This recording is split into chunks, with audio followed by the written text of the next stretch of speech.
promote the science of Ayurveda in India and abroad. As the world reels under this new pandemic, this is a good time to take stock of how we look at health, disease, and living. Among the medical systems of the world, Ayurveda is one system that simultaneously focuses on all dimensions of health: body, mind, spirit. Most modern science and research confirms the wisdom of ancient Ayurvedic practices. We have seen greater global adoption and understanding of Ayurveda, but the regulatory systems still lag behind. I have joined in Canada this year as the Indian High Commissioner and recently had the opportunity to review the penetration of Ayurveda in Canada. I thought it would be useful to share a few observations with you on what I have seen in the last few months.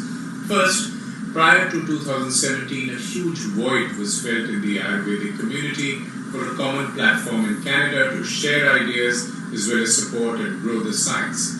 Thus, the Ayurvedic Association of Canada was established in May 2017 as a common voice for Ayurveda in Canada. It supports and represents all the diverse groups dedicated to promoting Ayurveda in Canada. The AAC has representation in 5 Canadian provinces and over 200 registered members. It hosted its first conference in 2017 in Toronto, followed by another one in Vancouver in May 2018. As I see it, the AAC has some stiff challenges and a long journey ahead. Second, we have a number of organizations in Canada which have got together to promote Ayurveda. Apart from the Ayurveda Association of Canada, the Canadian Ayurvedic Members Alliance, CAMA, and Canadian Ayurvedic Practitioners Association, CAPA, Center for Ayurveda and Indian Systems of Healing, KESH. And these organizations, I think, reflect the deep interest in Ayurveda in Canada. Third, Ayurveda is still not recognized as a medical stream in Canada, unlike other streams of natural or alternative medicine. For instance, homeopathy was in a similar situation about 5 years back, but it was recognized by the regulatory body in Ontario, giving it a recognition of a medical practice for primary health care. We also have a 2016 MOU between the Central Council for Research in Homeopathy, the CCRH of the Ministry of Ayush, and the College of Homeopaths of Ontario, CHO, on cooperation in research and education in homeopathic medicine. Fourth, the penetration of Ayurvedic remedies in Canada is high. We have companies like the British Columbia-based Padam Shri Naturals, which imports Ayurvedic formulations from US and India under a brand name of Sevanti Ayurvedic series. Many big Ayurvedic companies from India are already exporting select product lines to Canada. Himalaya currently has 40 licensed products, Patanjali has 22, Dabur has 7. Fifth, we have had some discussions on establishing an academic chair of traditional Indian medicine, but this has not yet reached any fruition.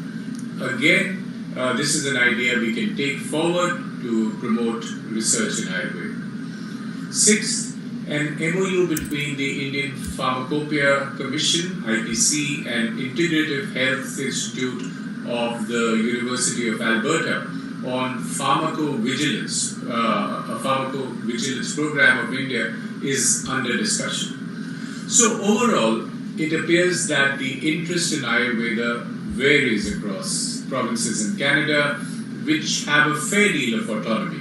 This interest is high. It is also concentrated in states where we have higher presence of Indo-Canadians, for example in Ontario, British Columbia, and Alberta in Quebec. In Canada, like globally, regulation has been behind the curve compared to adoption by the people of the ancient science of Ayurveda, which is getting more and more validated by modern research studies. We have also seen this phenomenon of the wide-scale public embrace of yoga in Canada. 1 in every 5 Canadian practices yoga and would certainly be interested to try the similar and healing powers of Ayurveda. I commend all efforts that support and promote the science and practice of Ayurveda. Best wishes and thanks to the team at Soft Power that has put this event together. I'm sure what you discussed today will deepen our understanding and respect for Ayurveda. I look forward to the answers. Namaskar.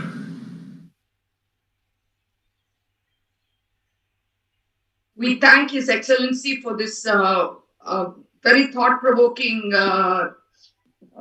video that he has sent us.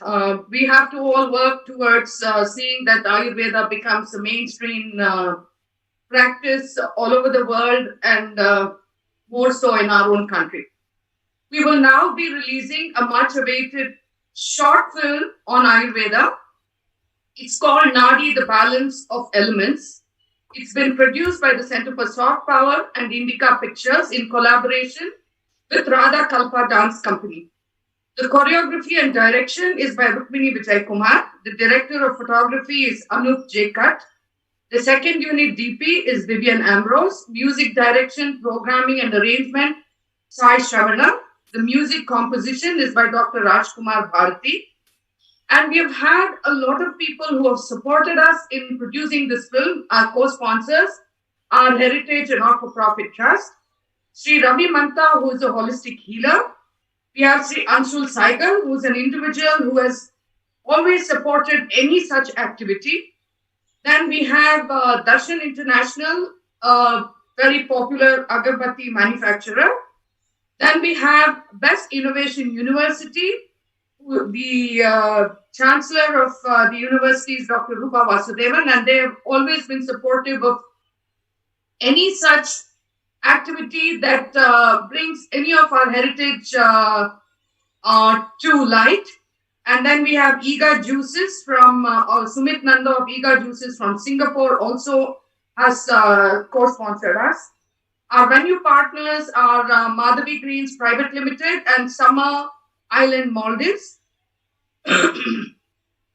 And the list is endless. Of course, we have violin by M.R. Kannan, sitar by Kishore Kumar, tabla kanjira, frame drum by Sai Shravanam himself, vocals by Savita Sai, and all the mixing, mastering, and recording was done in the by Sai Shravan at the Resound India Studios in Chennai. The video editor was Amarnath, line producer Shibani Naidu, lights, cinema Angadi, photography by Sunilino, research assistant Aparna Sridhar, and Vijay Lakshmi Vijay Kumar. We will have the choreographer and director explain about the film once you have seen the film. And I must say the journey of this film has been very intense, and it has been a wonderful experience for everybody who's been involved in it. And we bring that film to you just now. Indica Pictures, Danji was to be with us, but he's unfortunately not been able to come because his mother is not in the best of health. And just wait.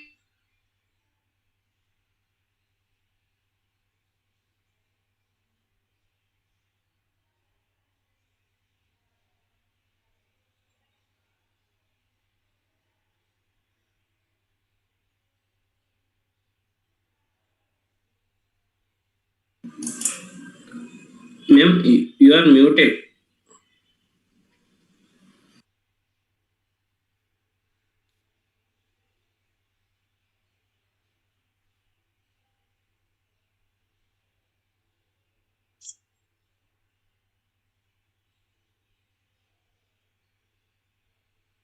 Koti ji, can you just share it?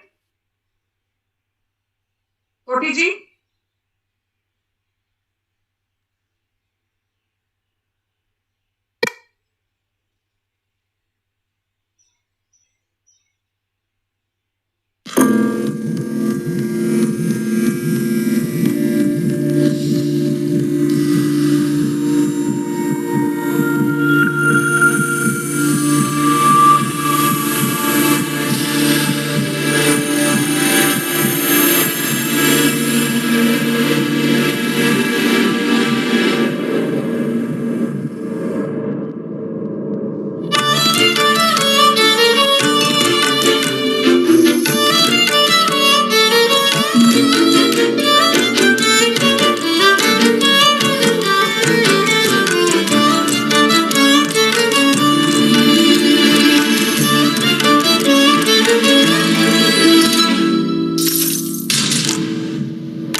Aparna?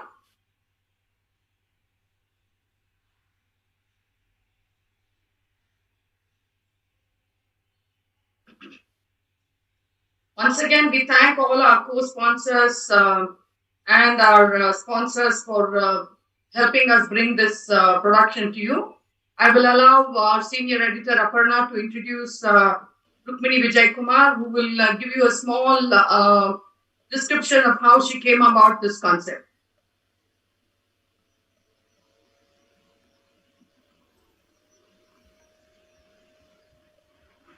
Thank you. Kotigaru, can you please stop the video?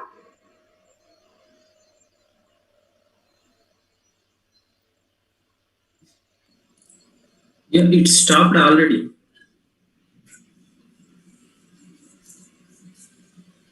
Aparnaji.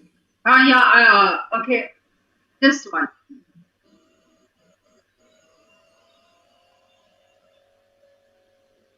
Sorry,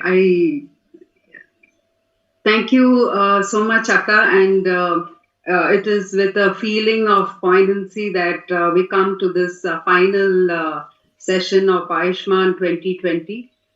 We didn't aspire to, have such a beautiful and very invigorating dive into Ayurveda, and it's been very fulfilling for all of us. And this, of course, I think is the proverbial icing on the cake and a much looked forward to release. And with Rukmini, of course, even how much ever you anticipate how brilliant the film will turn out, it is she sets the bar so high in both creativity and execution that we can't help but be stunned once again. Thank you so much, Rukmini. This festival is dedicated also to our very dear friend, her father, Vijay Kumar ji, whom we have missed terribly in this 1 month. And it's a privilege for all of us working with Srimati Vijayalakshmi and with Rukmini to see the dedication and the effort that they have put in to bring this out in time for our last session. We all of us thank you from the bottom of our hearts for your deep dedication to not just Ayurveda but all of our cultural arts, and most importantly to our dear country. Rukmini is a Bharatnatyam dancer, and her approach to Bharatnatyam is dedicated, rigorous, and layered, as is evident in all of her stage performances as well as her short videos. She has presented her work as a soloist all over the world, including venues such as the Jacob's Pillow Festival Drive East in New York City and the Corso Theatre. She is the artistic director of Radha Kalpa Dance Company and the director of Lashwa, an art space in Bangalore. She is the founder of the Radha Kalpa method, a pedagogical system of training classical Indian and particularly Bharatnatyam dancers. Still very young, she still has made time to be a guru and teacher to young artists and pass on whatever she knows and has learned to those younger and willing to learn. She has studied Bharatnatyam under Guru Narmada, Guru Padmini Rao, and Guru Sundari Sanakti. Rukmini holds a BFA degree from the Boston Conservatory in ballet and in modern dance. She has studied acting at the New York Film Academy, Los Angeles, while also learning under director Prakash Belwadi during her stay in India. She has studied subjects on fitness training at UCLA and anatomy and physiology at the Boston University. If we had to choose the best, the most fit and appropriate protagonist for a film on yoga and Ayurveda, we couldn't go wrong with Rukmini. Her life itself is one of very rigorous training, athleticism, and deep creativity. And her process of creation, which is very evident in the film, is both traditional and contemporary and gives a very new, fresh look at Ayurveda. Welcome, Rukmini. And if you could please share a few thoughts on how you have attained balance both in your life as well as in your art. I think that I'm a Bharatanatyam performer primarily, though I did study in college some modern and a little bit of ballet. I think that and my roots are very traditional and Indian, like both in terms of upbringing as well as in terms of the art that I practice. Uh, Over the past few months, with the films that both Indica Pictures and CSP has commissioned, I have tried to find new avenues of expressing this very traditional performative art form and also explore the layers that it can offer in a medium other than that of direct visual performance. And it's interesting because as a traditional Bharatanatyam dancer, we are always placed in the middle of two things: a modern world and then a traditional, very old, ancient gestural aesthetic that exists within the form itself. And it's important to find the balance between the two artistically in order to live in a contemporary world, communicate to a contemporary audience, and still believe in the values and the systems and the vocabulary of the form itself.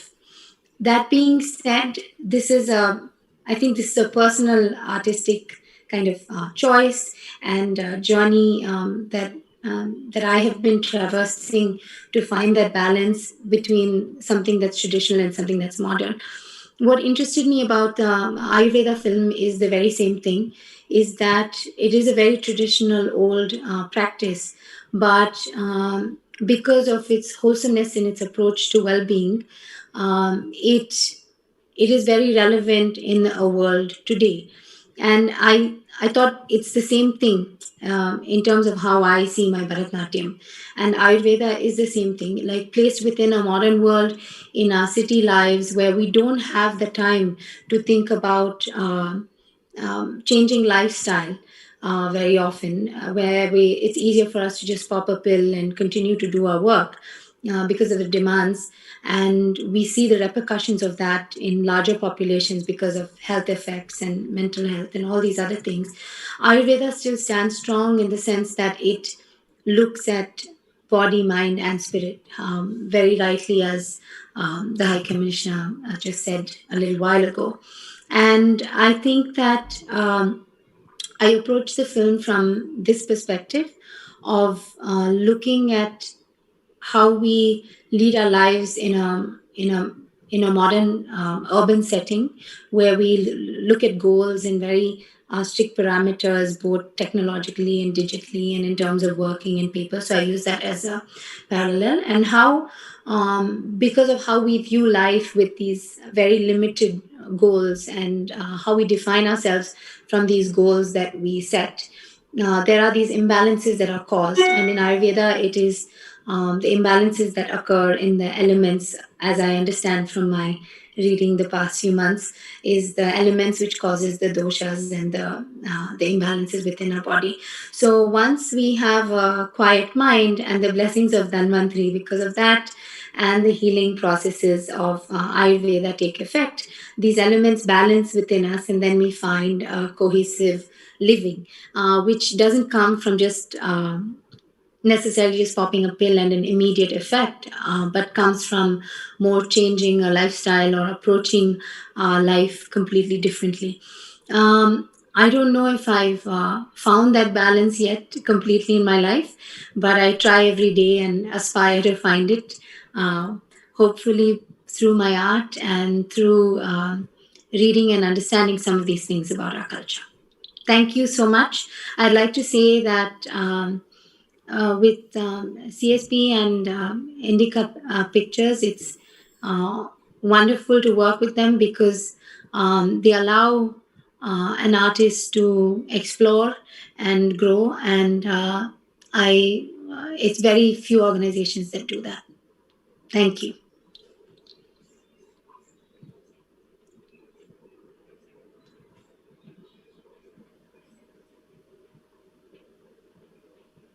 Thank you.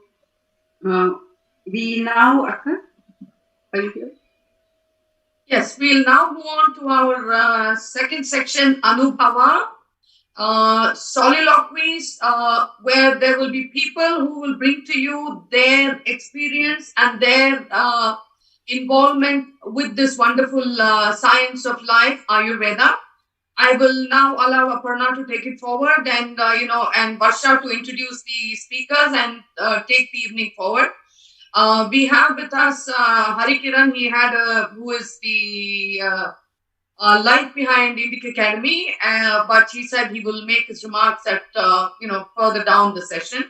Dr. Ram Kumar also has said he will join us, so we will have them both with us soon.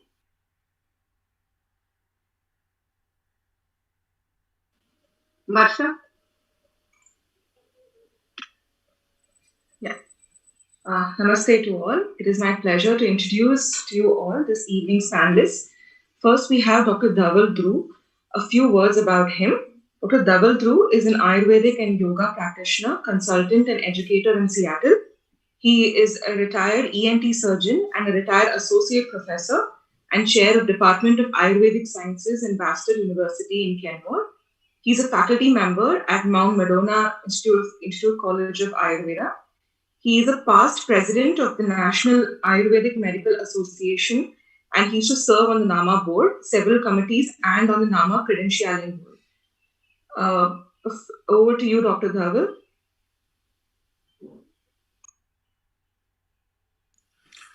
Namaskar, everybody. I'm honored to be here, and I want to thank the organizers, the Soft Power and AVP Research Foundation, to invite me for this esteemed get-together. I also would like to congratulate and commend the organizers for putting this Ayushman 2020 webinar series, whereby eminent Ayurvedic scholars, educators, and practitioners have been brought together to share and create awareness, not only in India, but globally, about Ayurveda's rich history, the contemporary status, and the future evolution. I've been asked to talk about my interest and my experience in Ayurveda. The natural question that I've been asked often is how or why. Having been trained in Western medical science and practicing ENT surgery for over 20 years, I became interested or drawn towards Ayurveda. The answer is very simple. I got frustrated with the conventional medical science as it changed from a noble profession to a healthcare industry. I also observed that many of my friends and family members who started having health issues were being prescribed more and more medications with resultant increasing side effects without any significant help in their primary conditions. As a result, I thought that there should be, and I should look into some other alternatives. And coming from India originally, with my background and heritage, naturally I decided to explore and study Ayurveda formally. So today in my presentation, I would like to look at some of the fundamental Ayurvedic principles and concepts from a comparative perspective. From the viewpoint of a Western trained medical doctor, and how it is different in how it is appealing to somebody like me with my background. So first of all, let's talk about the concept of health. As far as the Western medicine or conventional medicine is concerned, the health is nothing else but absence of disease. As long as you don't have any symptoms, and as long as you are functioning reasonably well in your day-to-day activities, you're considered healthy. However, as we all know and have heard more than once, the definition of health, according to Ayurveda, is totally different. It is not just absence of disease. As Charak Samhita, it has been mentioned, the definition of health is so beautifully given that samadosha samagnischa samadhatu malakriya prasannatmendri manah swasthaitya vidhiyate. Even WHO has accepted part of this as the definition of health. So in this beautiful definition, it says that when all of our physiological functions are normal, along with pleasant state of mind and blissful state of Atman, the soul or the spirit, then and then only one is established in health. So the Western medicine does not have this holistic approach. Look at the definition of health. According to the Ayurvedic science, it is described as Sharirendriya Sattvatma Samayogodhari Jivitam. So it is not just the body, not just the mind, but the life is the tripod of body, mind, and spirit. The Western medicine has started to include more and more the component of mind and the mind-body medicine. However, the third tripod, the third integral component of life is still not being accepted in day-to-day Western medical profession. If we look at the goals of Ayurveda, the swastharakshanam, aturasya, vikara prashamanam cha. Means basically the aim of Ayurveda is health maintenance, health promotion, and disease prevention. As far as the prevention is concerned in the Western medicine, the only thing we know is early detection and immunization. Otherwise, there is not much being offered in terms of health prevention. However, with the current situation with COVID-19, more and more advice that's being given is more in line with what the Ayurvedic understanding has been about our dinacharya, ritucharya, diet, ahar, vihar, etc. The concept of prakriti is so unique, according to Ayurveda, that each and every one of us has a unique individual constitution. And because of this predominance factor that we develop imbalances, or we're prone to develop imbalances in certain areas in certain ways at certain time, and the approach needs to be individualized. The Western approach is more of a generalization approach. One pill for all, so to say. If you come to me for any infection, I would be thinking about giving you some kind of antibiotics. So lately, though, in certain field of Western medicine, there have been increasing interest about individualized medicine based on some of the genetic background of the person.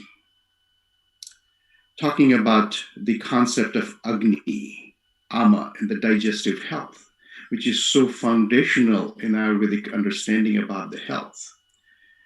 Only recently, the Western medicine has now started talking about importance of gut health because of the microbiome that we have come to understand. Importance of gut-mind connection, importance of gut immunity, etc.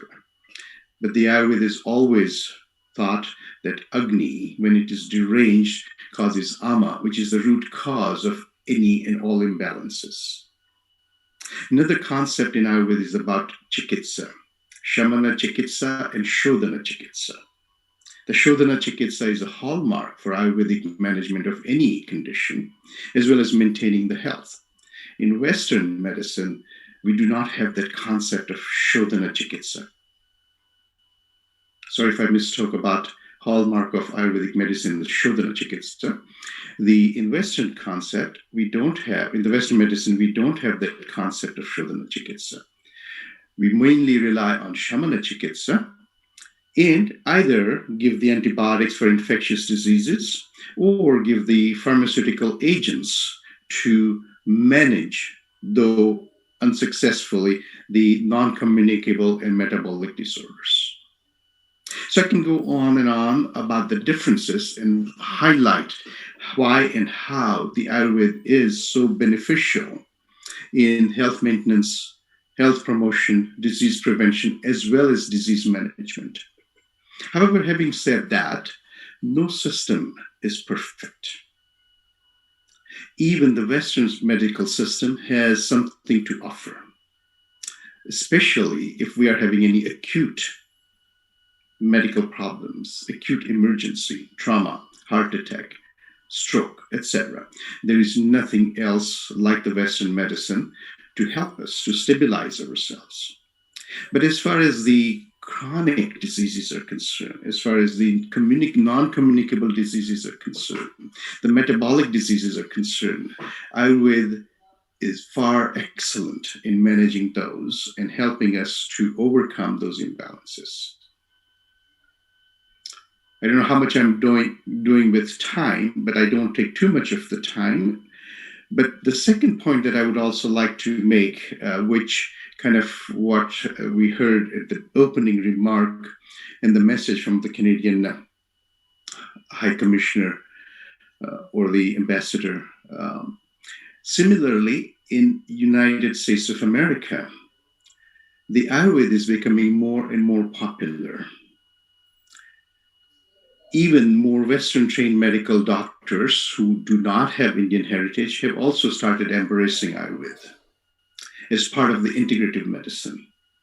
We have now our National Ayurvedic Medical Association.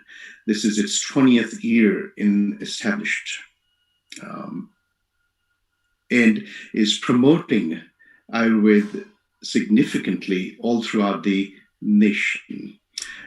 We have more than 1,200 professional members, and overall, including the organizational members, about 1,600 members. We have more than 22 Ayurvedic schools offering 37 different programs, and these are the schools that are approved and recognized by NAMA. We have also offered now the standardized educational curriculum that the schools have to follow. We have started rolling out the national certification exams, and we are in the process of establishing the accrediting body, the national accrediting body that would accredit the educational institutions. So we're moving forward to try to bring the Ayurveda in USA in line with other healthcare modalities. It's a long journey. It requires significant effort, but we are making the stride one step at a time. So having said that, I would stop here. I would be open to any questions later on or now. And thank you again very much for inviting me and to be part of this. To conclude, I must say that Ayurveda is very profound, logical, scientific, as well as a practical science to maintain health and manage disease. I've been asked many times if Ayurveda is scientific or if it does have scientific basis. And my answer to them emphatically is yes. What I tell them that it is the modern science that is not fully evolved to validate the Ayurvedic concepts. But as we look how the science is evolving, the current research in genomics validates the Ayurvedic concept of Prakriti. The current microbiome research that's going on, it validates the importance of GI health and the Agni, or the digestive fire. So as we go along and as the science evolves, we would be showing and showcasing Ayurveda more and more. However, I do think that for people to accept and embrace Ayurveda without any reservation, we need to make significant effort to show the validity by producing valid clinical research in the Ayurvedic field. So in short, Ayurveda is relevant today as it was in the past and would continue to be the medicine of the future as an integrative medicine. It's extremely important that we continue this work to create this awareness, not only in India, where it also is needed, as well as globally. So thank you again, and all the best wishes. Thank you so much, Dr. Dhruv, for your very, very thought-provoking words. We will have a short Q&A session at the end. We will now move on to the next speaker, Dr. Abhishek Joshi. Dr. Abhishek Joshi was born and raised in an Indian family where Ayurveda was in daily practice. He was born in Somnath and he has imbibed the powerful spiritual vibes right from his childhood. The practice of yoga and meditation was instilled at a very tender young age in his life by his mother, who was a yoga teacher at a local school in India. This beginning inspired him to pursue a degree in Ayurveda. His keen interest in yoga and meditation was also very much alive, and he has become a skilled meditation and yoga teacher. Dr. Joshi has taken Art of Living happiness programs for participants from 12 plus countries. He's practiced and taught Ayurveda and yoga at a traditional Ayurveda hospital in Kerala for a year before he was appointed as the chair of Ayurveda in a 53-year-old university in Bali. With that short introduction, we hand it over to you, Dr. Abhishek. Thank you.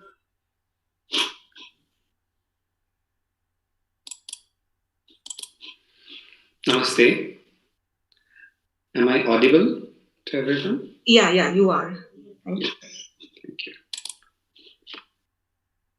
Nidhe sarva vidyānam vishaje bhavaroginam guruve sarva lokānam dakshinamurtaye namah. My pranams to all the dignitaries who spoke and who are going to speak after me. I'm going to talk something about my personal experiences, my story and my work, what is happening related to Ayurveda in Indonesia. So while I was preparing my talk, I thought pictures will speak louder than the words I speak. So I have done some pictorial collections of the work which I have done in Bali, Indonesia. Just to start with the slide share. I hope my slides are visible to everyone. These are the wonderful words with which I was greeted first when I landed in 2014 in the wonderful island of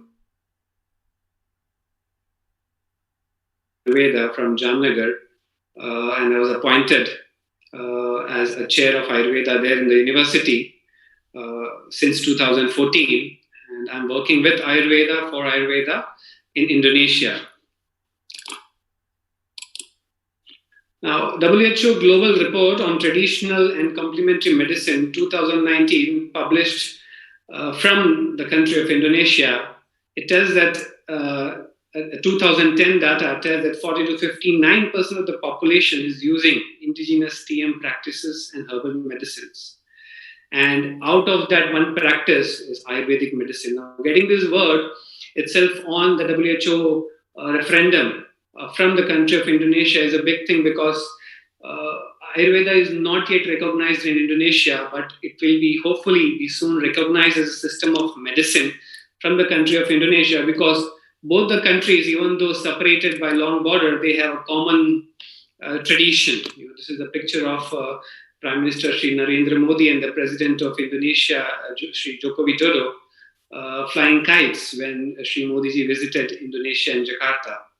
So there are many common things apart from kites. Ramayana, Mahabharata, Gayatri Mantra, Trikal Sandhya. These are very common words you will hear in Indonesia, especially in Bali, when you travel there. So for me, the challenge was to connect the dots. How can I connect the dots of Ayurveda as well with this country, which is thousands of kilometers far, and connect it to the ancient Ayurveda from India. So when I traveled the country, the villages especially, they already have a system of medicine existing there, the traditional system called as Jamu. This Jamu is nothing but the kashayams, what is prevalent in Ayurveda practice in India. And this is another version, the fresh kashayams administered in the rural villages of Indonesia, which is still existing, still very popular. And like it happened in India during COVID-19 times when it started, the herbal market grew up like anything. So was in Indonesia, where ginger and turmeric were almost vacant. It was not available in the supermarkets in Indonesia because it was all used for making jamu, the herbal medicine, to immunize the system. The healing out of jamu, it is already existing in Indonesia since long, and it is almost similar to the kashayam preparations of what we have in Ayurveda. Now, my work basically is in Bali, in this university, Universitas in Indonesia. This is a 58 years old university now, and it is one of the most private universities existing in Bali, in Indonesia. And here we are successfully constructed and established Griya Sehat Ayurveda. This is what a traditional center will be known in Indonesia as, Griya Sehat, a home where health is delivered, Griya Sehat Ayurveda. So this was constructed, and we are very lucky to get it inaugurated by none other than our Ayush Minister, Shri Shripad Nayak ji, in his auspicious presence, along with the Ambassador of India to Jakarta, CGI Bali. We had also a conference, which was the first international conference in Southeast Asia specific to Ayurveda, with all the speakers from Southeast Asia. So this was welcomed by the local community in Bali, in Indonesia, and by the Health Ministry of Indonesia. At the same moment, we had this international conference wherein we had an MOU, a memorandum of understanding. All of us know it is the first institute of national importance of Ayurveda in India. So we had an MOU with the university at the same moment, and the inauguration of the Hospital of Ayurveda. It was widely covered by the local newspapers in Indonesia and well received.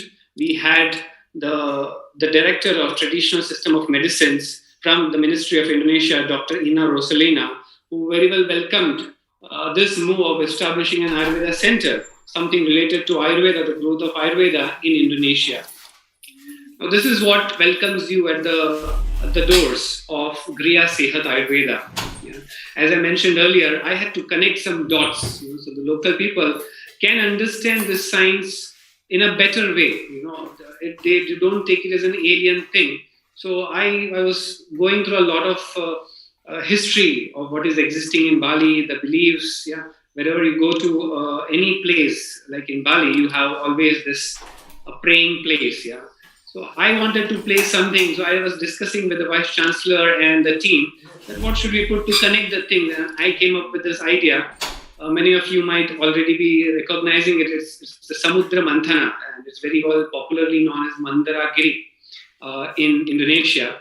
It's nothing but the Samudra Manthana, which gave rise to poison and finally the nectar. The Deva Dhanvantari who came out with the pot of nectar.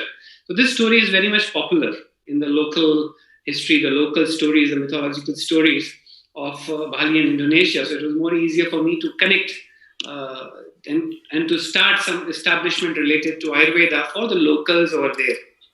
And this is the statue of Dhanvantari, Sri Dhanvantari, which was carved, which was made by the local Indonesians. And Indonesia is very well known for its art, for its culture, and so beautiful is the statue. I was wondered. I just gave the description of the statue, and they came up with a very beautiful statue there of Deva Dhanvantari. This may be the only statue of Dhanvantari existing in Indonesia. Now, locally in Bali, as I mentioned, Indonesia has jamu, which is more of a kashaya-based formulations. In Bali, the traditional system of medicine is called as Ushadha Bali. Many ears are ringing because the word Ushadha is very much synonymous to word Aushadha in Sanskrit, which means medicine. And they have many ancient books of related to Ushadha Bali. Like Ayurveda has Samhitas. The Ushadha Bali has Lontars. Is the scriptures written by ancient seers or ancient doctors or ancient Vedyas. They call it as Balian in Indonesia.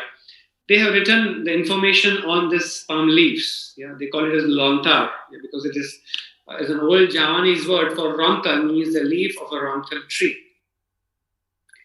This is the script. It is written, most of the time it's written in old Javanese Kuno language. The language is perishing. Many of people don't read it. But luckily in my university, we have professors, teachers who can read it, can interpret it. So we're trying to find a synergy. We're going to establish a synergy between the two systems of medicine, which are anciently, they are connected. They are one and the same. If I go through the history, the structure of these lontars, which is existing in Indonesia, I find many similarities between Ayurveda and Ushadha Bali. Almost like 70% of the medicines which are mentioned in those textbooks in Bali have similar references with Ayurveda. Only thing is they lack the reasoning sometimes, which Ayurveda science can readily provide them with the strong logic behind Ayurveda medicine. They basically believe in the Pancha Mahabhutas, like Ayurveda believes in, Prithvi, Ap, Tej, Vayu, Akasha. Now, there are specific books written by the ancient knowledgeable people, as I told, the rishis, maybe rishis of Indonesia, and they have written these lontars specific to many diseases, like Ushadha Rare deals with pediatrics. Ushadha Dalam is all about internal medicine, Kaya Chikitsa, as we know. Ushadha Edan is all about psychiatry, Graha Chikitsa of Ayurveda. Ushadha Kachachar related to smallpox treatments. Ushadha Chikuladi is related to dermatology and Ayurveda. Ushadha Kamatus is related to venerology, and Ushadha Manak is related to Prasuti Tantra of Ayurveda. So there are many such similar concepts, many such similar understandings, but a strong establishment has to be written down and published, and that's what our efforts are at the university. This is our pharmacy, where we are giving a mix of, again, Indian Ayurveda herbs and a mix of Indonesian local herbs, because Indonesia is a country which is rich in flora and fauna, and almost many of Ayurveda medicines are available in Indonesia. So we've identified around 50 plus local herbs in Indonesia, which are Ayurveda medicine, and we are dispersing those to our patients coming at Griha Sehat Ayurveda. This is the herbal tea, which we recently manufactured and we distributed it free to the people of local in Bali as well as in Indonesia for immunity building in COVID times. This was the tea distribution drive which we started at Griha Sehat Ayurveda. This is another very phenomenal thing which happened, especially with the Health Ministry of Indonesia. Is the Ministry of Indonesia was looking into the framework of traditional system of medicine. As you can see in the center is Dr. Ina Roslina. She is the head of traditional system of medicine under the Ministry of Health in Indonesia. And she wanted to have a framework of the local traditional system of medicine to be established in Indonesia. So they had invited a naturopathy doctor, a very senior naturopathy doctor, a Chinese medicine doctor, and I was invited as a speaker on Ayurveda there. And we intensively discussed the existing system of medicines in Indonesia, how Ayurveda can help to build up a synergy. It's not about overpowering, but it's about working in synergy and working for the upliftment of local system of medicines. So we had a very nice, fruitful discussion. This was in the end of 2019 that this panel of discussion happened. There were many dignitaries from the Health Ministry of Indonesia. Apart from the Director of Traditional Medicine, there was the official secretary to the Health Minister of Indonesia. Also, he was a part of that. The head of the hospitals in Indonesia, the government hospitals of Jakarta, he was also a part of the panel discussion. And the ideas on Ayurveda were very much well appreciated by the whole panel. Now, this is again a very good move by the Ayush Ministry in India, wherein they invited the ASEAN countries, the representative of ASEAN countries, to Jamnagar, which is again a premier institute of Ayurveda. So this is again in 2019, mid-2019, when this conference happened. And the director of traditional medicine, she visited Jamnagar, and she was very keen after the whole program, and she was sending me photos telling that I have visited your institute. And we are very much hopeful about Ayurveda in Indonesia as well. So it was a very, very phenomenal move by the Ayush Ministry. And she was not just Dr. Ina, but the whole panel was so much energized and enthusiastic by such a conference happening in India, in the Premier Institute of Ayurveda. This is something related to the Ayurveda Day celebration. Again, we were working with the soft power and public diplomacy. We had organized a poster competition because everything is online. Nothing is happening physically. So instead of our regular seminars and conferences, we had an online poster presentation competition organized in Indonesia. And there were more than 100 plus participants, registrations, with 43 plus poster presentations on Ayurveda. These are local Indonesian people participating in the competition. And we had participants not just from Ayurveda students, but we had participants from pharmacy. We had participants from arts college who had shown a deep interest in knowing and learning the science of Ayurveda. These are a few posters which were so much attractive. So I thought of just having a slide on that as well. These are presented by local Indonesians. This is a short video of our celebration of Ayurveda Day in the year 2019, where we have a small herbal garden established in front of our Griya Sehat Ayurveda, and a plantation drive of Ayurveda herbal medicines was initiated in Bali.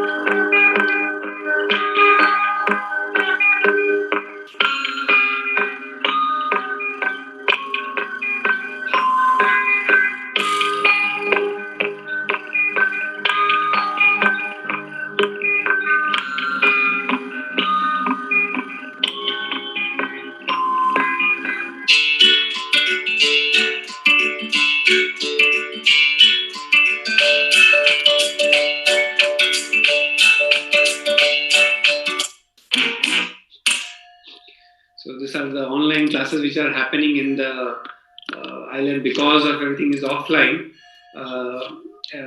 The work is going online. Still, Ayurveda is popular, is working. It's all about finding the right synergy. When I heard of this Anubhava, the concept of Anubhava, I thought it will be me alone struggling there in Indonesia. When I went there, I'm still working there. But I did not find this loneliness. It's all about synergy, which I found in the country, in the island of Bali. And I thank you, the organizers, for inviting me to be a part of this online webinar. Thank you very much. Thank you so much, Dr. Joshi, for your wonderful presentation. Next, we have Ms. Adya Joshi. Adya Joshi is the founder of The Right Green, an initiative that champions the cause of biodiversity restoration through research, education, and advocacy on high biodiversity supporting native plants. She has created the first of its kind research-based database of plant-insect feeding relationships for the Indian subcontinent and developed a biopower index to help landscapers, gardeners, and civic authorities plant the best biodiversity supporting plants for their region.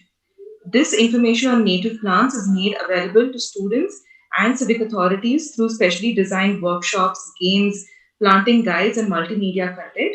Adya is a high school student at the American School of Bombay. She has received numerous awards, including the Children's Climate Prize, North American Association of Environmental Education Global 30 Under 30 Award, and Earth Day Network Rising Star and the Pollination Project Grant Award. We look forward to your presentation, Ms. Adya. Over to you. Hi. Okay.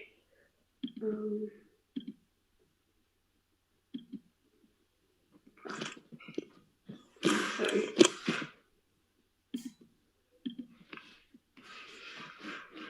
Hi.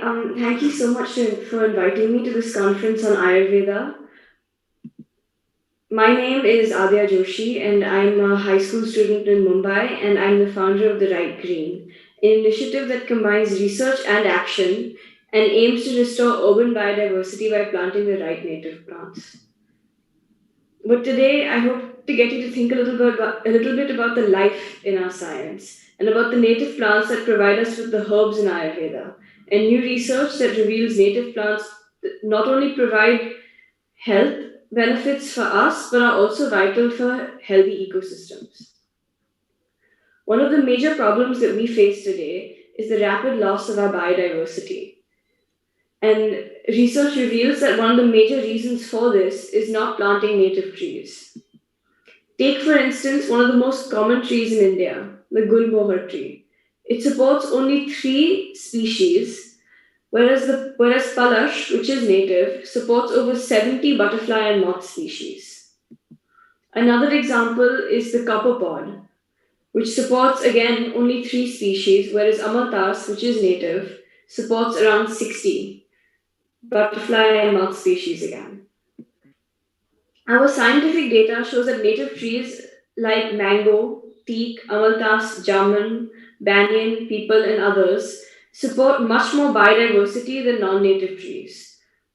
While commonly planted foreign trees like rain trees, Glycidia, gulmohar, silver oak, copperpods, eucalyptus, and bougainvilleas do not support our biodiversity and are causing them to decline rapidly. And there is a reason for this. The leaves of all plants contain phytochemicals, and those are poisonous for insects that eat the leaves, unless these insects have co-evolved with the plants.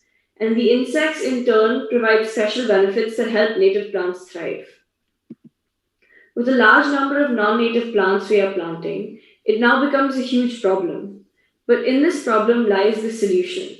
If we plant the right native trees, then we can bring back the insects and birds and other biodiversities. And this is exactly what I found that a professor in the US called Dr. Douglas Tallamy had done, and whose research I've used a lot of in preparing my own database. A database of 15,000 plant-insect feeding relationships for different ecoregions of India. And we now have city-wise lists of high biodiversity supporting plants. I also devised a new biopower index that ranks plants according to their ability to support biodiversity for each ecoregion. This makes it easy for landscapers and planters to know what to plant and what to avoid. I now regularly conduct workshops for kids and for civic authorities, educating them on native plants. We also have identification guides and animated video and action challenges. And along the way, I've received a lot of recognition for this work as well. A lot of what our research reveals is that many of the plants that we use in Ayurveda, like Jamun and Bahira and Arjuna and Amla, are very crucial for healthy ecosystems. So it's very important that we plant more of them.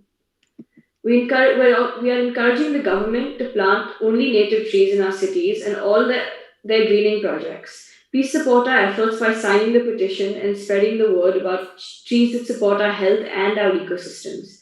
You can search for Local for Vocal Trees on change.org or get the link on our website. Thank you.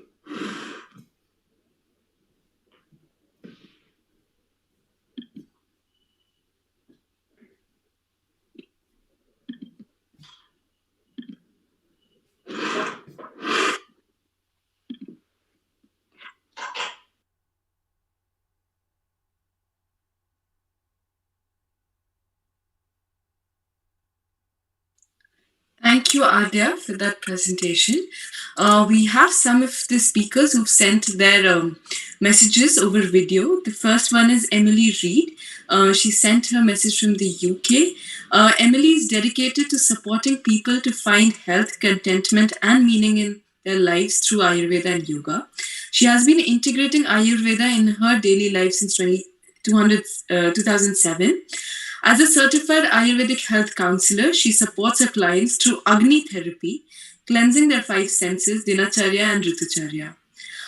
She's honored to have encountered what she believes in true art and science of living, and to share this with others. In her view, Ayurveda is the way in which each individual can make a harmonizing contribution to a space around them. Kotiji, can we have Emily's video, please?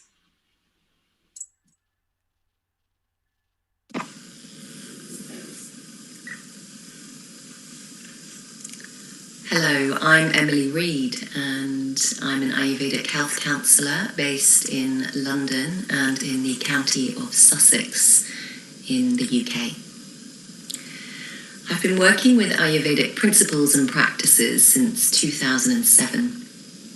I first encountered Ayurveda in its birthplace in India, and it was really from there that my curiosity and inspiration grew.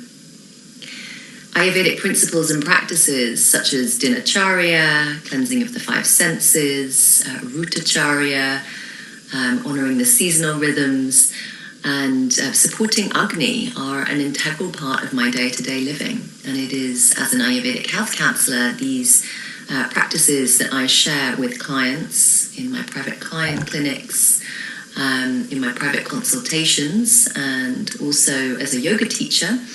I offer workshops and teach students of yoga and yoga teacher trainings about the Ayurvedic principles that apply or can be applied to the yoga practices themselves. What I love most about Ayurveda is that it is a perennial science, and it is truly Shashwat, that unchanging principle that makes it applicable and just as relevant today as it was hundreds and hundreds of years ago. What I also love is that it is founded upon the science, the rhythms, and the cycles of nature. And it sees each and every one of us not as separate from our natural environment, but part of it. My latest offerings have been group monthly sessions via Zoom, particularly in this current climate of COVID that we've experienced this year. And I've put together a program called Ayurveda, which is really bringing the very practical tools into people's homes and into their kitchens as ways in which they can support themselves day in, day out. These sessions also go way beyond just the kind of practicalities. In my view, Ayurveda opens each and every soul that encounters it to the possibilities and opportunities they have as far as making a positive contribution to the seemingly uncontrollable landscape of life and world around them, especially at this time. So I firmly believe that just as Ayurveda entered the world at a time when disease was rife amongst society, hundreds or a couple of thousand years ago now, I believe that it is now and will continue to have the renaissance and be heralded as the true science of life that it really is. I am totally honoured and feel so much gratitude to have encountered this incredible science and to be fortunate enough to bring it into my daily life.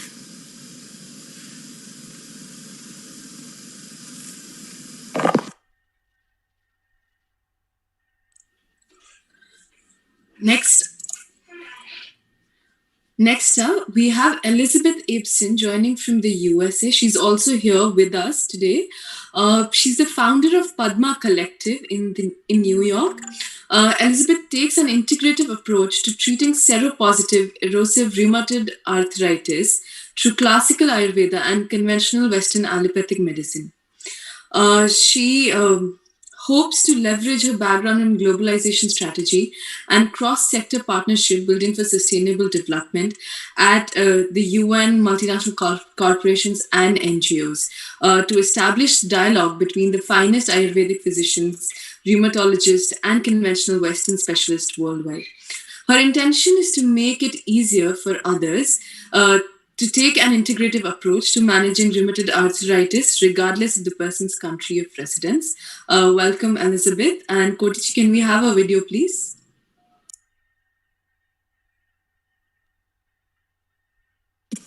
Greetings. My name is Elizabeth Abeson, and I'm in remission from seropositive erosive rheumatoid arthritis, otherwise known as Amavat. And I'm making it my life's mission to spread the magic, so to speak, and make it a lot easier for others than it's been for myself to be able to turn to classical Ayurveda as a healing modality, regardless of a person's country of residence. And my logic behind that is that rheumatoid arthritis knows no boundaries, no socio-political, economic, religious, etc. boundaries. So why should we constrain ourselves? I'm doing this through several different means, trying to mainstream Ayurveda. As Krishna Kumarji would say, I'm trying to propagate Ayurveda globally. Doing this through art because it's actually my background way before international development and globalization strategy. And I believe that introducing people to Ayurveda through art is a way to do it in a palatable and non-confrontational way. Additionally, I am establishing partnerships between research institutions and healing institutions in India that are Ayurvedic and their rheumatological counterparts overseas. Lots of other things I'm working on, but the important thing is today is just to wish you luck on your journey and to hopefully find out more about what you're doing and support you so that we can really strengthen this global Ayurvedic community. Please reach out to me if you're interested at www.thepadmacollective.com. Thanks so much and enjoy your class.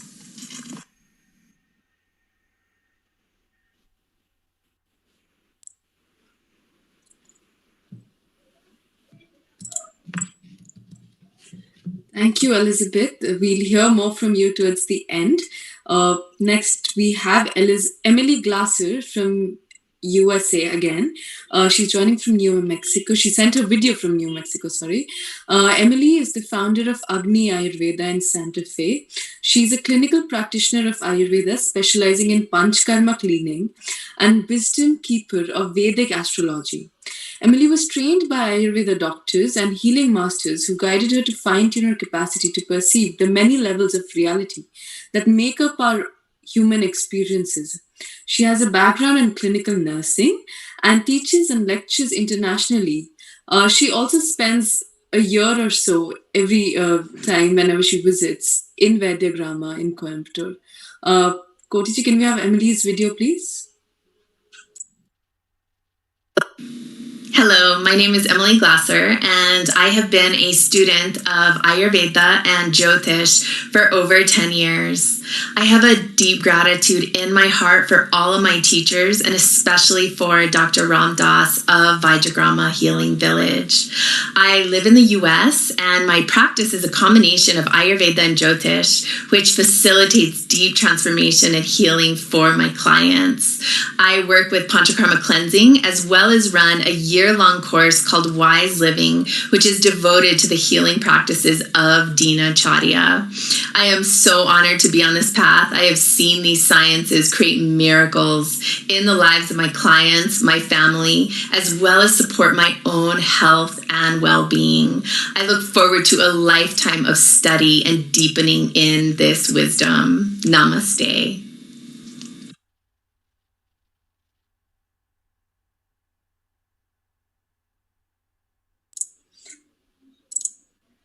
Next, we have Asta Ketikrin.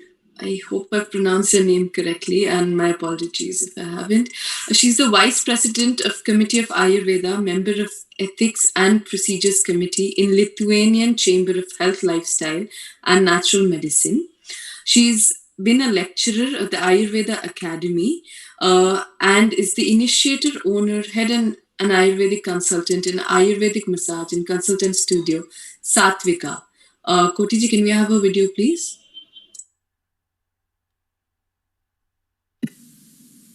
Namaste. I am Dr. Asta Keturkienė from Vilnius, Lithuania. To become a doctor was my dream since childhood. All my dolls were bandaged. I played doctors with my friends. I graduated from Kaunas Medical Institute and started to work in intensive care unit and admission office. At first I felt in my place, but later it became clear that the chemicals did not influence in a course of diseases. I was shocked and had a spiritual crisis. I was disappointed. I was in dilemma to live dreaming of medicine or to swallow the bitter truth and to continue to work for social guarantees. I began to search for answers, participated in various teaching until 28. I got a greatest gift. I met Ayurveda. I studied at Ayurveda Academy in Lithuania, in Vilnius. More than 400 students studied in our academy since 26. I have been teaching Ayurveda at Ayurveda Academy in Lithuania together with doctors from Jiva Institute already for 8 years. I had a practice in Jiva Institute in Ayurveda too. And I remember my first Ayurveda lecture. Inner me was nodding in agreement, but the distrustful mind was resisting and trying to discredit it. I was observing our teacher, Dr. Pratap Chogan, how this figure is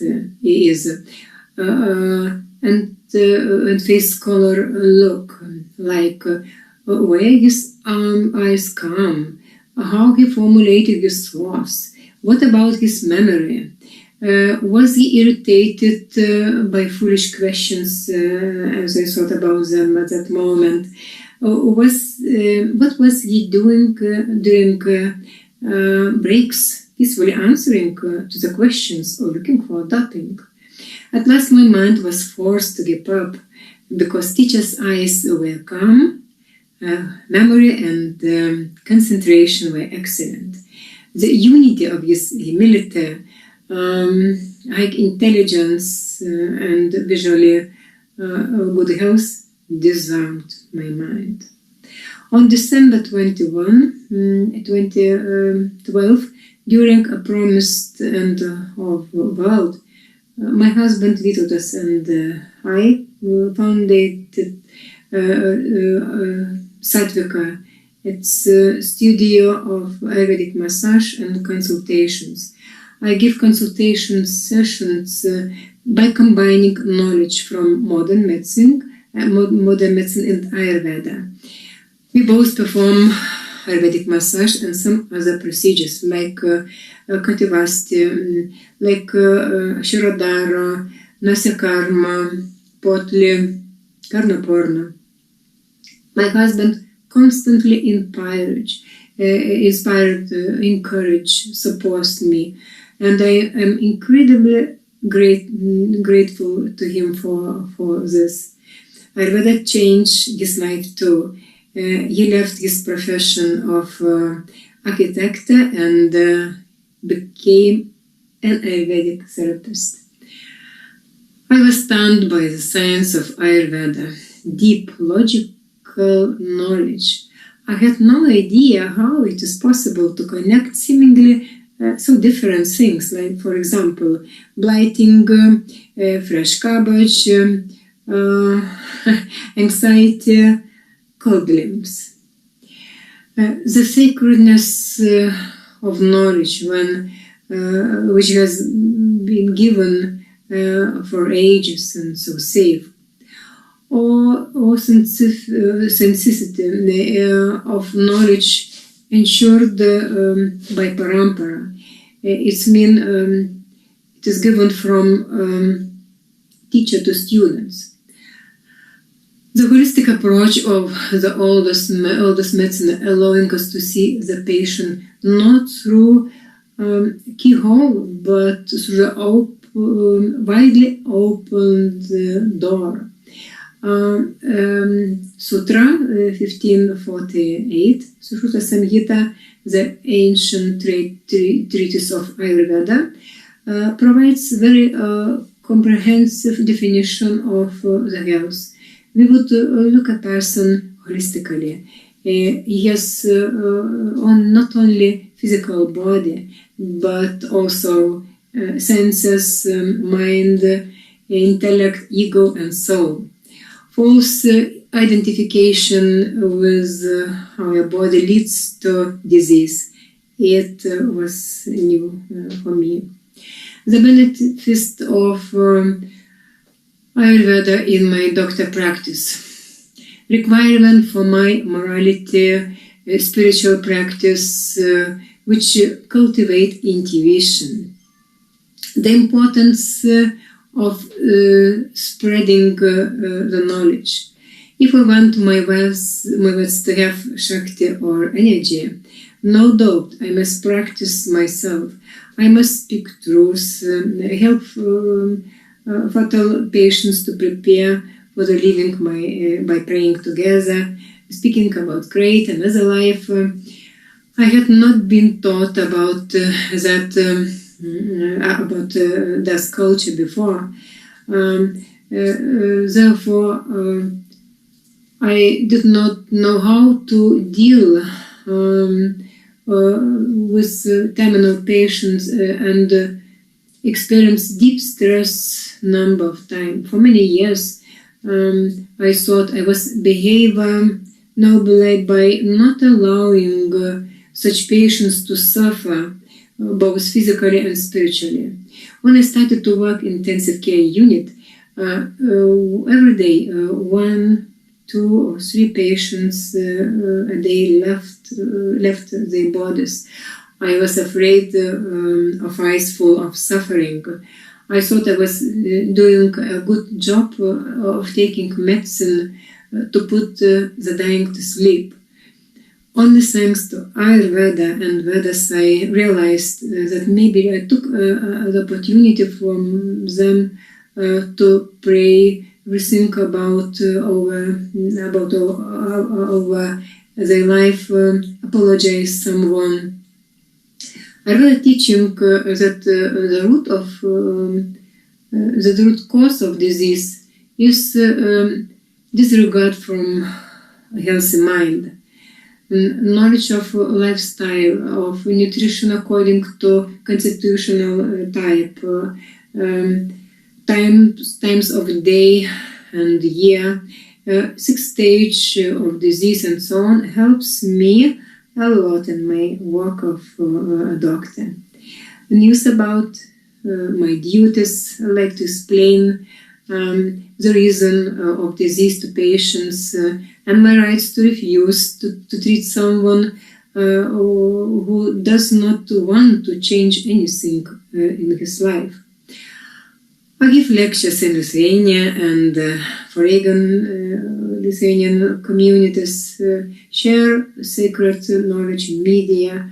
I have my own YouTube channel. Its name is Asta Keturkienė. I'm dreaming about Panchakarma Center in Lithuania, in my country. Thanks to Ayurveda, my life meaningful even in such an old age. In my youth, I would think contrarily, what would I do when my children grew up? It will be boring to live. Now I cannot remember when did I said that is nothing to do.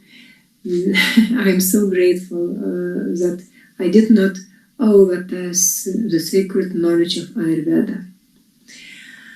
Our work results are inspiring. On the other hand, I face a knowledge shortage in my practice. That is why I feel hungry for deeper knowledge. I am very happy to feel part of global Ayurveda. Thanks for that, God, Shri Mantara and organizers. Namaste. Thank you.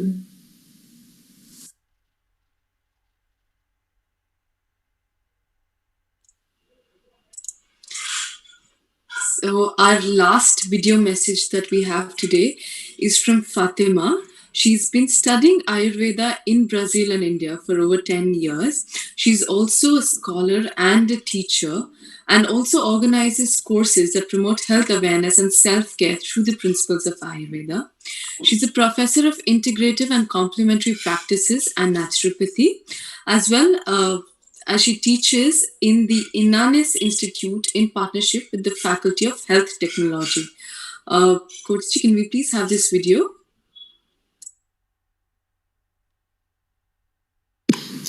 Hi there, people. Namaskaram. I hope you are well when this message find you. My name is Fatima. I am Ayurvedic practitioner. I am from Brazil, and I am here to talk a little bit about my experience with Ayurveda. My English is not very good, so I will read a little to express myself better. I am started studying Ayurveda in 2010 here in Brazil, and in 2013 I went to India for the first time, where I took an intensive 30 days course at AVP. And when I first arrived at AVP, I felt at home, as if I were at my ancestors' house, as if I were coming home.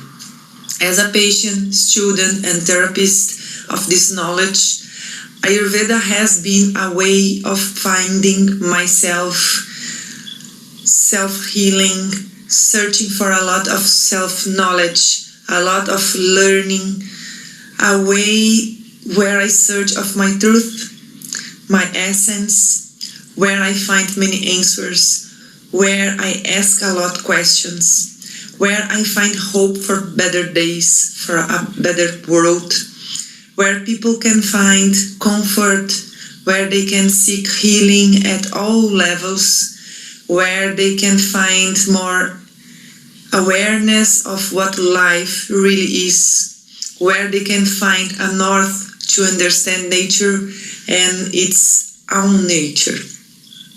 It's a knowledge and philosophy that shows us a way back to our home, connecting with the knowledge of our ancestors, regardless of which culture we come from. When we are able to get in touch with this essence of Ayurveda, we can find a physical, mental, emotional, spiritual, social, and nature cure. In my understanding, the teachings of Ayurveda help us to get in touch with our deepest memories, with all our inner wisdom, to find the answers to many of our individual and collective mysteries, to better understand our deep connection with the all, with the nature. In my feelings, it's like a modern science where you can sit down in front to listen in attention, happiness, and careful, where you can remember who you really are. This is how I perceive Ayurveda since my last trip to India last year during 5 months, when I had the joy and honor of being at AVP, Vajragrama, and Dr. Lad Institute. Thank you very much. Namaste.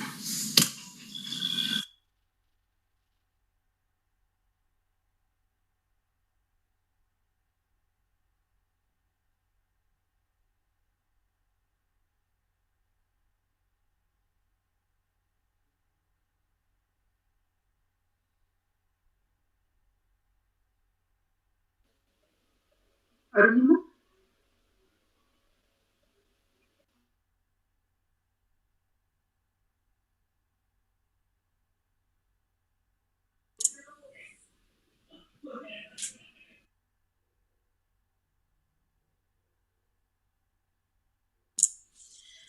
Thank you so much. So we had a lot of messages from across the world, and it's always heartening to see how Ayurveda is being integrated in its own ways by different people.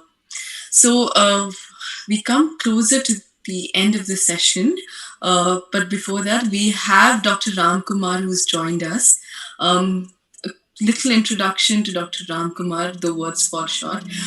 He's an alumnus of the Ayurveda College, Coimbatore, and is the grandson of Arya Vaidyan P.V. Rama Vaidya, the founder of the AVP group of institutions in Coimbatore. He's currently the director and trustee on the board of different institutions under the AVP umbrella. He's the founder director of Vaidyagrama, which attempts to cater to the demand of authentic Ayurveda, the traditional way, as well as go natural in the contemporary mode. Welcome, Dr. Ram Kumar, and over to you.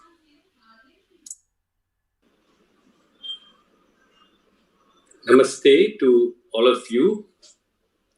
It's indeed nice to see many familiar faces, Dr. Dhaval Dhruv, Elizabeth Ibsen, Dr. Abhishek Joshi, and others. I believe that this has been truly a festival for the last 1 month celebrating Ayurveda. And I was looking forward to viewing the short film made by Rukmini Vijay Kumar ji. Unfortunately, I joined in a little late. But a few days back, she was explaining to some of us the concept of the film. And I found it quite fascinating that she was actually talking about the 5 elements and the emergence of Lord Dhanvantari from the ocean, which basically symbolizes the emergence of Ayurveda. I would like to dwell a little bit on the metaphorical significance of Lord Dhanvantari as explained to us by some of our teachers in this whole visual of the gods and the demons churning the ocean, using a mountain and a snake as the rope around the mountain, and finally, after poison and many other terrible things emerge, finally Dhanvantari emerges with the pot of nectar. One of our teachers tell us that the gods represent the bhakti element in us, the element of universal unconditional love, or the element of positivity in us. And the demons represent our innumerable emotions, as spoken by Vagbhata as raga, ragadi, all of the negative part of the mind. And the ocean itself represents our mind. The mountain, Mandara, that is used to churn this ocean, represents the buddhi, or the discerning intellect. And the snake, Vasuki, which is used to tie around the mountains as the churning rope, represents abhyasa, or relentless practice. So when the mind, that is the ocean, is continually churned by the discerning intellect through continuous practice, gradually all the negativity comes out of us, and the visha, or the poison that comes out from the ocean, actually represents our ahankar, or ego.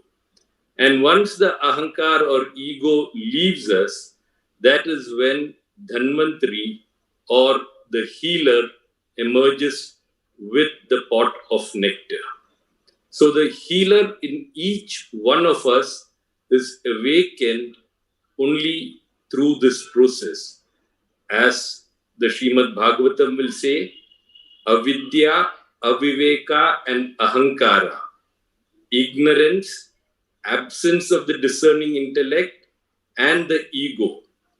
All three of them have to leave us for Dhanvantari to awaken within us. And this is possible only through practice, or abhyasa. We can theorize all we want, we can philosophize all we want, but unless we get down to practice, to application in our daily lives, maybe we cannot apply everything all of a sudden, but even if we can introduce some of these concepts that we have been exposed to over the last 1 month, and keep applying, keep discovering, keep rediscovering different facets by which we can always be healthy and happy, there is no use studying any of this knowledge. Ultimately, all of the Veda Parampara is about application, is about practice. Patanjali will use the word abhyasa, Ayurveda will use the word achara. All of them repeatedly emphasize on the need for continual practice. So if this Ayushman festival has inspired at least a few of us to delve deep into at least some of the practices over the next few weeks, months, years, then I would think this festival has really been a success. I must congratulate all of the organizers, especially Vijay Lakshmi Vijay Kumar ji, who, despite having gone through a turbulent time, has been a continuous source of inspiration for this festival. Hari Kiran ji is there, who's always supported the festival, and the many others who have worked continually for the last few months to bring this festival to all of us. Thank you so much once again. Namaste. Thank you so much, Dr. Ramkumar, for your warm words and your continuous support. The festival is a grand success due to your continuous support to us. We will now have Dr. Ms. Elizabeth Abeson speak a few words. Elizabeth, are you here? Yes. Yeah, hello. Can you hear me? Yes, we can hear you. Excellent. I just wanted to thank you so much. I wanted to thank all the organizers for bringing us together, bringing the global Ayurvedic community together. As Dr. Ramkumar said, it's beautiful to see faces and souls from around the world. I feel like we're all kindred spirits, and I do hope that this opportunity to get together today really is leveraged so that we all stay in close touch, and so we can have further collaboration, establish dialogue between different countries, as well as between different healing modalities. Thank you very much for your time today.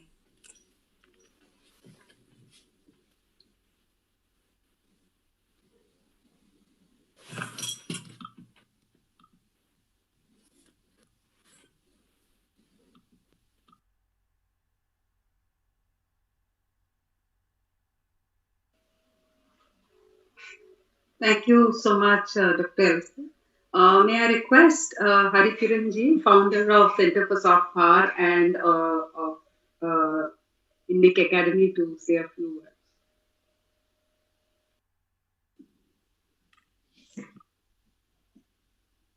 Sri Guru Namaha. Thank you very much to all our collaborators, ABP, Dr. Ramkumar, for the festival and bringing together so many speakers. It has been a wonderful journey over the last 1 month. I would also like to say a few words about the kind of emotions Akka had to go through during this very, very troubling phase in our life. And yet she was at the back to ensure that this festival went through smoothly. Just in terms of, it's almost a month since the incident happened. And I would all like us to spare some time this evening reflecting on how there's a loss and there's a regeneration that happens, and what both Vijayalakshmi and Rukmini have gone through. Please have them in your thoughts as we go along. Art is, like Rukmini was explaining, in visual arts especially, you have the figurative elements of visual arts. And then you have the distortions or you have the exaggeration kind of phase. From there, you move to an abstraction. And from the abstraction, you go to conceptual. It is even more subtle than an abstraction. In abstraction, at least you see a hint. But in a conceptual art, it is a multi-layered kind of a experience. What you see at the first level, and then it stays with you, and it stays with you, and then there's an aha moment. There's a liberative kind of a feeling. What Rukmini has done today is she has done an art film using art. So you have the mass films, and then you have the art films which which are more authentic.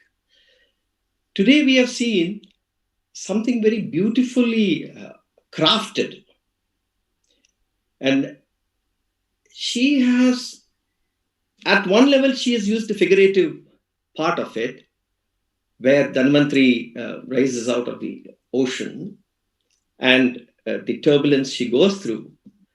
At the same time, there's a lot of conceptual elements that she has used, trying to synthesize the essence of Ayurveda to balance, and balancing the elements, and how she has portrayed that in the film is something which is an extraordinary visual delight. So I would like to wholeheartedly congratulate Rukmini for this endeavor, going through such troubling times to come up with such kind of a conceptually beautiful film. I really applaud you, Rukmini. You could have chosen a easier way out for you, but to take this more difficult path, truly, I must applaud you. What you have done is you have opened doors. So when somebody watches this film, it's a visual film, it's beautifully made.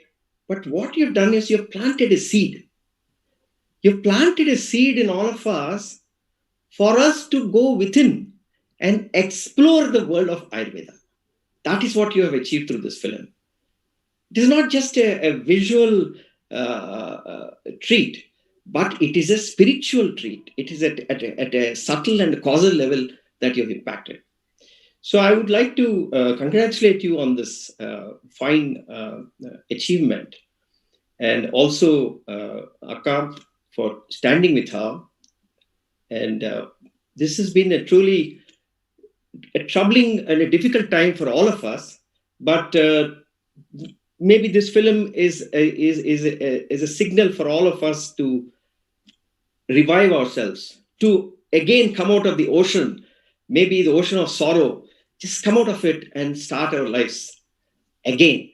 So I thank you for this symbolic treat that you've given us, both on Ayurveda itself, as well as at this juncture where we are.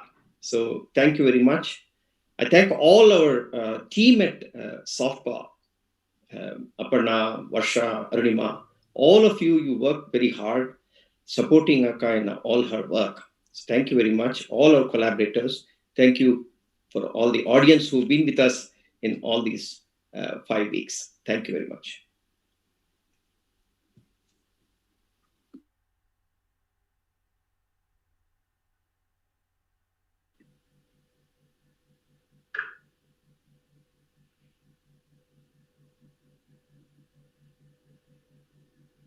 Dr. Somit?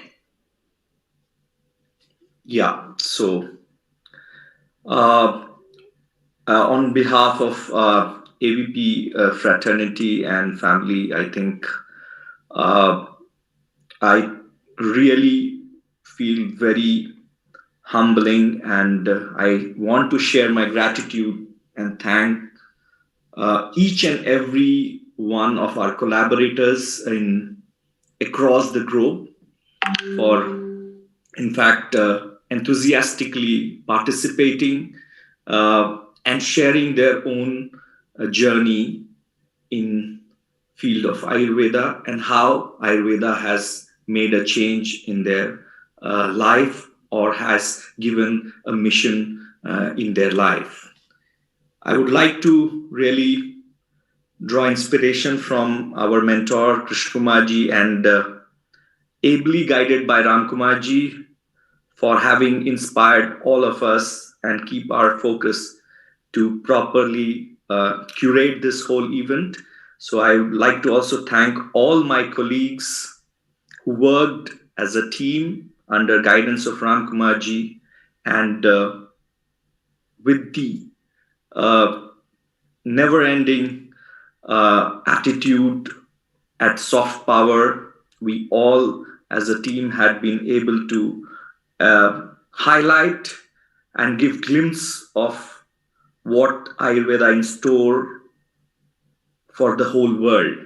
And I hope this collaboration will continue, and we are already looking at creating different avenues where we can work together and bring the cause of Ayurveda to the forefront in the global community. And as Hariji told that that it's just a beginning of something which we have been thinking together. And Vijayalakshmi ma'am, I really get inspired by you, that in spite of all your odds in your personal life, we are sure that whatever the seed is sown with this festival will make fruition as a big tree, and we would make the vision of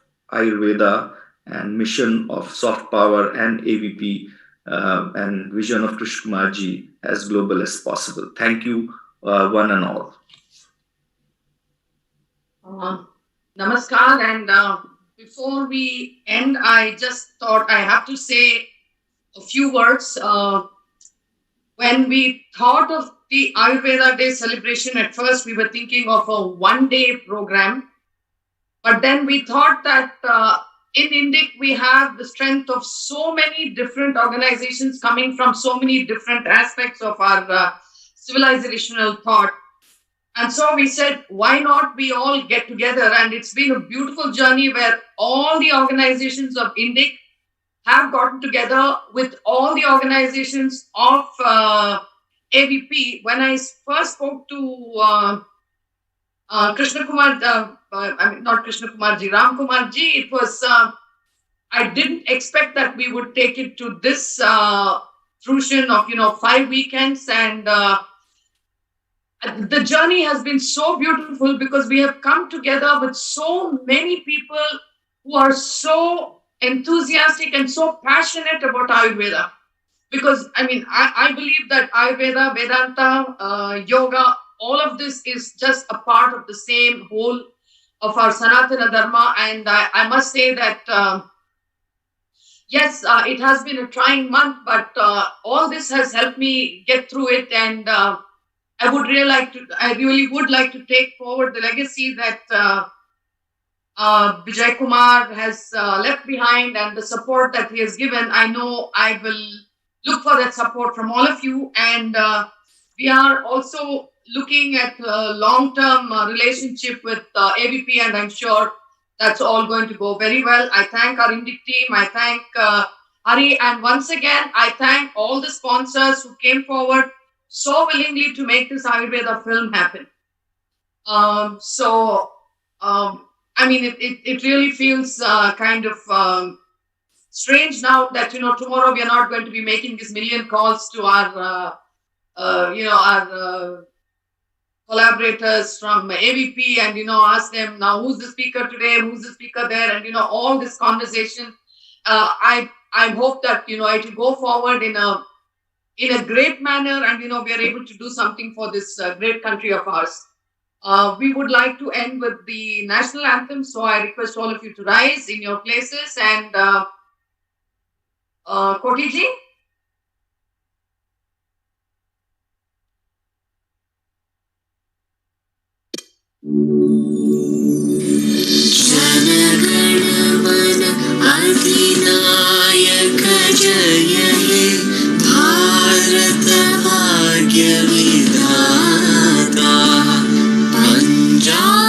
Sindh Gujarat Maratha Dravid Utkal Banga Vindhya Himachal Yamuna Ganga उच्चल जलधि Tharanga